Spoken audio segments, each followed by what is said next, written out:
Hello दोस्तों, आप सभी का दिल से स्वागत है इस चैनल पर। और आज हम कंटिन्यू करेंगे वेगाबॉन्ड मांगा का post Yoshioka arc chapter 276 a connected time से। इस अमेजिंग मांगा को लिखा है ताकेहिको इनो ने। दोस्तों, अगर आप चैनल पर नए हैं तो वेगाबॉन्ड मांगा के वीडियोस का लिंक नीचे डिस्क्रिप्शन पर है, जहां से आप इस मांगा के वीडियोस को देख स्टोरी आर्क को समझ सकते हैं। चैप्टर 276 की शुरुआत में अगले दिन लोग फिर से माता हाची के पास आ गए हैं, लेकिन माता हाची को अभी भी किसी और का इंतजार है। दर्शक चाहते हैं कि माता हाची तुरंत ही अपनी कहानी शुरू करे कि तभी वो देखता है कि पिछले दिन वाला बच्चा वहां भी आ गया है, जहां से अब वो मुसाशी की आगे की कहानी शुरू कर सकता है, जिसके लिए वो उस बच्चे को सामने बुला लेता है। तो शुरुआत हुई थी मुसाशी और इतोसाई के एनकाउंटर से। इतोसाई को भी मुसाशी देखा हुआ लग रहा था कि तभी उसे याद आता है कि कुछ साल पहले सेकिगारा में जो लड़ाई हुई थी, ये वही तकीजो है जिससे इतोसाई का सामना हुआ था। और अब उसे देख इतोसाई को भी उनकी कनेक्शन कंफर्म हो गया है। इतोसाई को वो मुसाशी ही लगा जिसके बारे में उसने सुना है, जो मुसाशी को भी हैरानी होती है। इतोसाई ने भी सुना है कि उसने 70 योशिका को अकेले ही मार दिया। अगर इससे पहले भी उसने अपने जीवन में इतने लोगों को ही मारा होता, तब भी वो खुद को स्ट्रॉन्गेस्ट कह सकता था।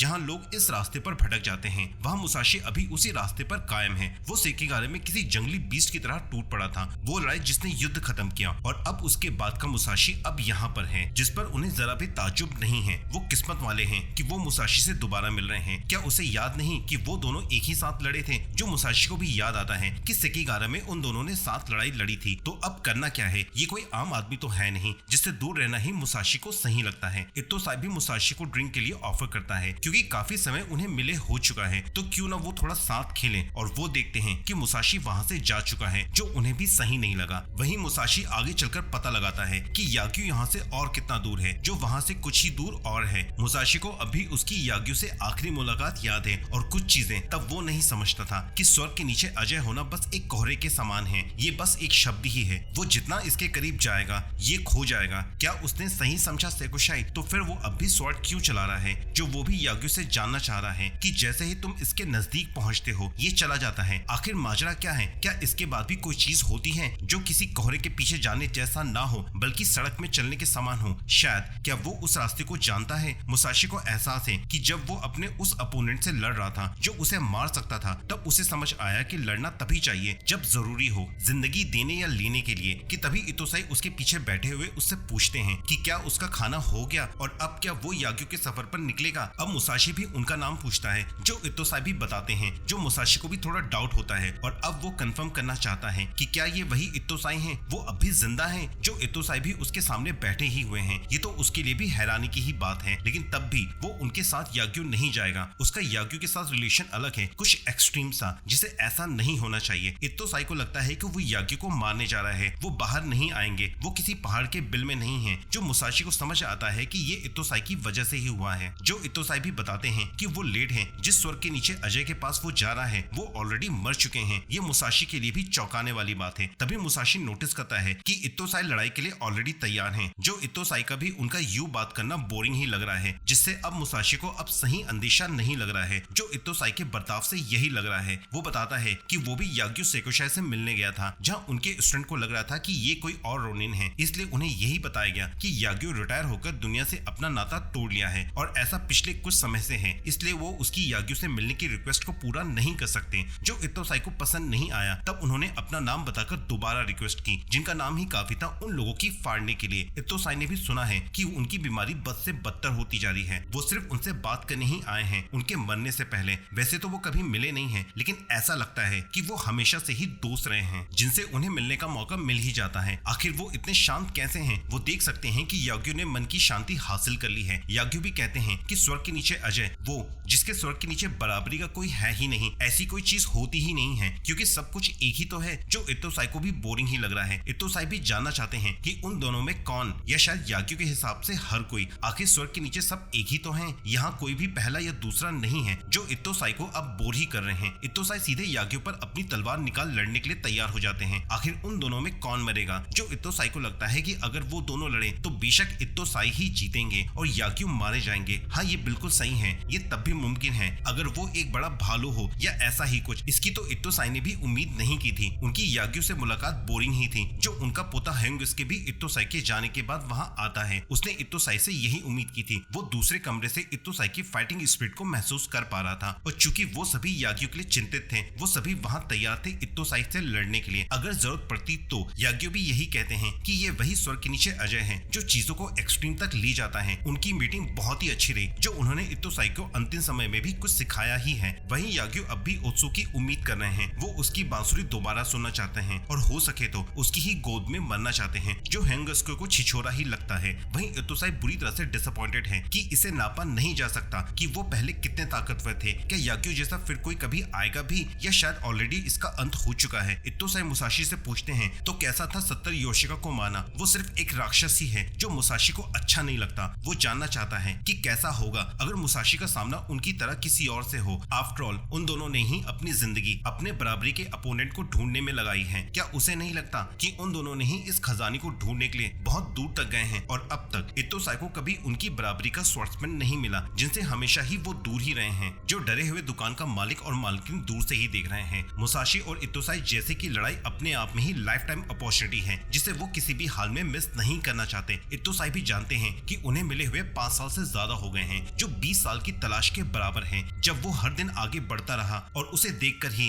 कोई भी कह सकता है कि मुसाशी किसी खजाने से कम नहीं। वो एक जबरदस्त आदमी बन गया है और मुसाशी की नजरें पूरी तरह से इतोसाई पर ही फोकस्ड हैं। जो इतोसाई से निकलती उसकी फाइटिंग रिस्क के तौर पर उसके डेविल को बाहर निकलते देख सकता है। ये उनके शरीर से ही कहीं ज्यादा विशाल और विकराल है जो मुसाशी को भी हैरत अंगेज ही लगता है। जिसे देख मुसाशी का डीमन, उसका ईगो, उसकी फाइटिंग स्पिरिट भी बाहर आने लगती है। जो अब भी मुसाशी देख यही सोच रहा है कि क्या इस तरह का आदमी एग्जिस्ट करता है। वहीं याग्यो में मुराटा को दिख रहा है कि जल्द ही बसंत का मौसम आने वाला है जहां वो याग्यो को गार्ड भी कर रहा है कि तभी याग्यो उसे ठीक नहीं लगते और वो सीधा उनकी तरफ भागता है। जहां याग्यो को लग रहा है जैसे ओत्सु वापस आ गई है। वो उसकी मधुर बांसुरी की धुन को सुन सकते हैं जिसका एहसास मुसाशी को भी तभी होता है जो वो इतोसाई से भी पूछता है। लेकिन ना तो इतोसाई को और ना ही वहाँ रेस्टोरेंट के मालिक को कुछ समझ आया जिस पर इतोसाई भी मुसाशी को सीटी बजाकर चिढ़ाता है। मुसाशी तुरंत ही अपने चारों तरफ एक चक्र बनाता है जिसके बनते ही वो इतोसाई से कहता है कि वो इस जगह को नहीं छोड़ेगा, सिर्फ खुद के लिए ही लड़ेगा, ना कि अपोनेंट का पीछा करेगा। मुसाशी वो नहीं जो आसानी से हार मान ले। उनके सामने जो सर्कल के अंदर आएंगे। ये वहाँ उएदा भी गौर से देखता हुआ सोच रहा है कि क्या मुसाशी रोशनी को देख रहा है या अभी भी अंधेरे से घिरा हुआ है। मुसाशी इतोसाई को आगाह करता है कि अगर वो सर्कल के अंदर आया तो मारा जाएगा। जो उसका ईगो भी जानता है उसे तो अंदर आना ही होगा। और अब उस सर्कल के अंदर मुसाशी का ईगो इतोसाई का इंतजार कर रहा है जहाँ इतोसाई भी उसके चैलेंज के लिए तैयार है। मुसाशी चाहता है कि अगर इतोसाई को जाना है तो जाए। जिसे तिरछा खड़े देख मुसाशी सचेत है। इतोसाई ने अपना दूसरा हाथ अपने पीछे छुपा रखा है। क्या उनके हाथ में उनकी छोटी स्वॉर्ड है और ना ही वो जाने वाले हैं। या कहीं ऐसा तो नहीं कि ये वो दिखावा ही कर रहे हैं जो उनकी खुखार मुस्कुराहट से जाहिर होता है। इतोसाई के वन आर्म स्वॉर्ड्समैन के बारे में उसने कभी सुना ही नहीं है या फिर वो हाल ही में ऐसा कर रहे हैं। मुसाशी चिंता नहीं करना चाहता। वो लगभग इतोसाई के झांसे में आ ही गया था। इतोसाई भी मुसाशी का सर्कल देख अपने पैर से जमीन पर एक और बड़ा सर्कल बना देते हैं। वो भी समझ गए हैं कि मुसाशी का पैर योशिका से लड़ते हुए जख्मी हो गया था जिसे मुसाशी भी चौंक जाता है। तो क्या अब तक मुसाशी अपना सीधा पैर उससे छुपा रहा था। मुसाशी का इरादा भी इतोसाई ने भांप लिया जो अब भी मुसाशी जाहिर नहीं करता। इतोसाई चाहते हैं कि मुसाशी उसके सर्कल के बारे में पूछे जो मुसाशी ना चाहते हुए भी पूछता है। वो बड़ा सर्कल इतोसाई की स्वॉर्ड रेंज है और ये वो सर्कल है जिसके अंदर अगर कोई आया तो वो उसे मार देंगे जिसके लिए अब मुसाशी को बाहर आना ही होगा। और इतोसाई का ईगो का साइज इतना बढ़ गया कि मुसाशी का ईगो कुछ है ही नहीं उसके सामने जो मुसाशी भी महसूस कर रहा है। तभी मुसाशी को कुछ अजीब सा महसूस होता है कि तभी उन दोनों के बीच वो याग्यो सेकुशाई के अक्स को खड़ा हुआ पाते हैं। ये उसके लिए भी चौंकाने वाला है जो इतोसाई को कुछ समझ नहीं आया कि क्या हुआ और याग्यो उनके सामने से गुजरते हुए सीधे बैठ जाते हैं। वो भी वहाँ उनकी लड़ाई देखने के लिए आए ही हैं जिस तरफ इतोसाई भी देख रहा है। मुसाशी को समझ नहीं आया कि याग्यो आखिर वहाँ कर क्या रहे हैं जहाँ उनके चेहरे पर अब भी शांति है। वहीं याग्यो अब कोमा में चले गए हैं। ये उनका अंत हो सकता है। इसलिए डॉक्टर हेंगस्को को सलाह देते हैं कि वो उनसे बात करता रहे जो सुन उसकी आंखों में भी आंसू आ जाते हैं और वो अपने लॉर्ड के लिए कर भी क्या सकता है। वहीं कहीं और ओसु और जोटारो तेजी से याग्यो की ओर बढ़ रहे हैं जिन्हें बुनवाने के लिए याग्यो से कुछ लोगों को घोड़े पर भेजा भी गया था। लेकिन जोटारो घोड़े पर बाथरूम रोक ही नहीं पा रहा है। उनके लिए हर एक पल कीमती है। इसलिए ओसु थके होने के बावजूद अपने सफर को जारी रख रही है जहाँ उसको याग्यो की बहुत चिंता है। असल में जोटारो टाइम पास ही कर रहा है जो खुद याग्यो में अपने बुरे एक्सपीरियंस की वजह से नहीं जाना चाहता। मुसाशी को अपने पास्ट का एक छोटा सा हिस्सा याद आता है जब उसे पता चला था कि एक लॉज में इतोसाई रुके थे जहाँ थोड़ी हाथापाई हुई थी जिसके कारण पिलर पर एक कट लग गया था। तब तकीजो ने उस कट को गौर से देखा था जिसका इतना गहरा बन पाना कोई आम बात नहीं थी जो तकीजो के लिए इंस्पिरेशन ही बनी। जो चीज उस दिन तकीजो में पैदा हुई थी आज वही उसके सामने हकीकत बन खड़ी है। शायद उस दिन इतोसाई के जबरदस्त ताकत ने ही उसे आकर्षित किया था और आज जो उस दुश्मन का सामना करते हुए महसूस कर रहा है, इसे वो हमेशा याद रखना चाहता है। इस सरसराहट की प्रशंसा तो होनी ही चाहिए। आखिर इसे कंट्रोल करना इतना भी आसान नहीं है। क्या उसकी इसी लगन को जो अभी मुसाशी के मन में चल रहा है, क्या इस पर याग्यो कुछ कहेंगे? मुसाशी के पास ये उसका आखिरी मौका है खुद को याग्यो के सामने साबित करने का, और जिसके लिए वो अपने ईगो को खुद पर हावी होने नहीं दे सकता। इसलिए वो खुद को शांत कर अपने अहम को खत्म कर देता है। आखिर स्वर्ग के नीचे अजय होना एक कोहरे के ही समान तो है, जो कभी याग्यो ने उससे कहा था ये मात्र एक शब्द ही है। ये सुन इतोसाई भी चौंक जाते हैं, जिससे मुसाशी पूछता है कि आखिर इसे कब भुलाया गया, वो किस चीज को सबसे ज्यादा चाहते हैं, आखिर ये लड़ाई क्यों, क्या वो दूसरों से ताकतवर हैं, तो ये किस तरह से अच्छा है। जो सुन इतोसाई कहते हैं कि वो याग्यो की तरह बात करने लगा है। ये भी अब उन्हें निराशाजनक ही लग रहा है। वो झूठ सुनना नहीं चाहते। वो मुसाशी को 0 पॉइंट ही देते हैं कि तभी मुसाशी के चेहरे पर भी हलचल होने लगती है और उसका ईगो जाहिर होने लगता है। यहाँ से कहानी पास्ट में चली जाती है, जब तकीजो जंगल में अपनी ट्रेनिंग कर रहा था। उसने बड़ी मेहनत से लकड़ी पर एक आकृति तराशी जो इतोसाई के तौर पर एक डीमन स्वॉर्ड्समैन ही था। क्या असली इतोसाई से भी ऐसी ही फीलिंग आती होगी उस लेजेंडरी स्वॉर्ड्समैन से? ये तकीजो के मन में उनके लिए अच्छा रूपरेखा थी, जिसे गुरु मानकर उसने भी अपनी ट्रेनिंग जारी रखी और रेक रोनिन से लड़कर उससे जीता भी, जो तभी से डीमन चाइल्ड बन गया। ये उसकी पहली जीत थी, जिसे उसने अर्पण किया अपने गुरु डीमन स्वॉर्ड्समैन इतोसाई को। जिसके बाद वो 2 और से लड़कर जीता भी। वो तब भी जानता था कि अभी उसे बहुत दूर जाना है, लेकिन उसे अपना सफर जारी रखना होगा।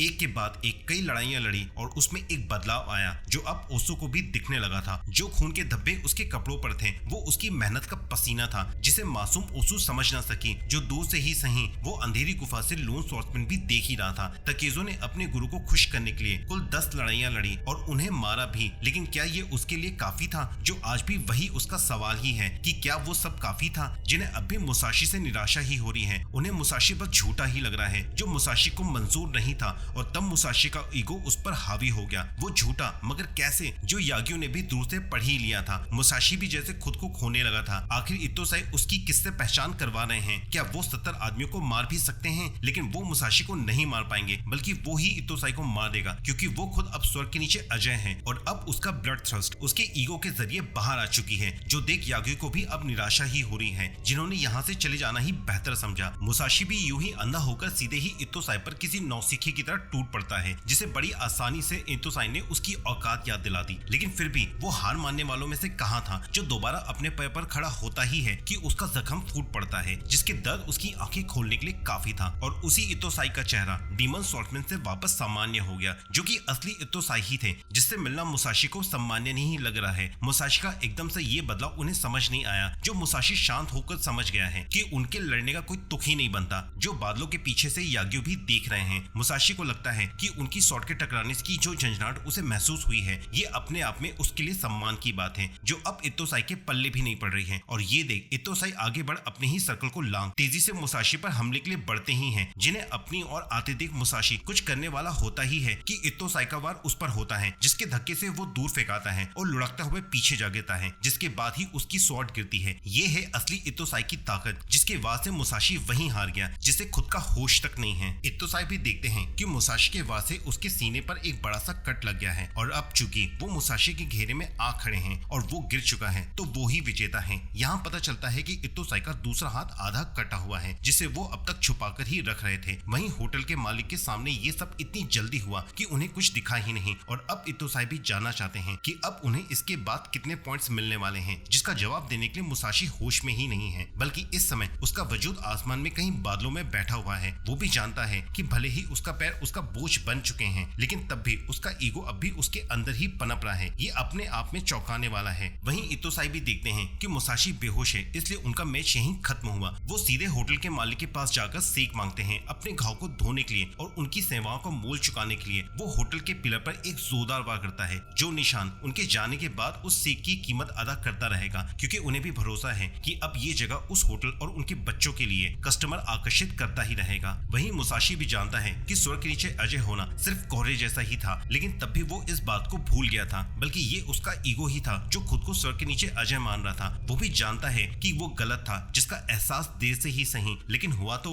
वो भी याग्यो के पास ही बैठा है, जिसे अब अजीब अजीब तरह की चीजें दिख रही हैं, जो याग्यो को लगता है कि ये उसके ही दिमाग का बनाया हुआ है, जिसने अब तक मुसाशी को बहुत कुछ सिखाया है। जो अब याग्यो को भी लग रहा है कि उसके सारे सवालों का जवाब उसके अंदर ही थे। तभी याग्यो को ऐसा लगा कि जैसे उन्हें बांसुरी की धुन सुनाई दे रही है, इसलिए अब उन्हें जाना होगा। लेकिन जाने से पहले वो मुसाशी को सिर्फ मुस्कुराने के लिए कहते हैं, उसे बस मुस्कुराते रहना होगा, खुश रहो, दोबारा मिलने का वादा कर वो वहाँ से चले जाते हैं। वहीं याग्यो में भी ह्योंग इसके टूटा डरा हुआ है। ओसू याग्यो के लिए बांसुरी बजा रही है, जो उनकी आखिरी विश भी थी। सभी वहाँ डरे सहमे बैठे हुए हैं, सिर्फ एक शख्स के लिए, जो है याग्यो सेकुशाई, जिनको अंतिम विदाई देते हुए ओसू भी रो पड़ती है। और यहाँ पर ये वीडियो खत्म होती है। दोस्तों, हमने चैप्टर 277 से 281 कवर किया है। अगले वीडियो में हम वेगाबॉन्ड के नेक्स्ट चैप्टर को कंटिन्यू करेंगे। ये वीडियो आपको कैसी लगी मुझे कमेंट सेक्शन में बताएं। अगर वीडियो पसंद आए तो लाइक करें, चैनल पर नए हैं तो चैनल को सब्सक्राइब करें। मिलते हैं अगले वीडियो में, तब तक के लिए गुड बाय।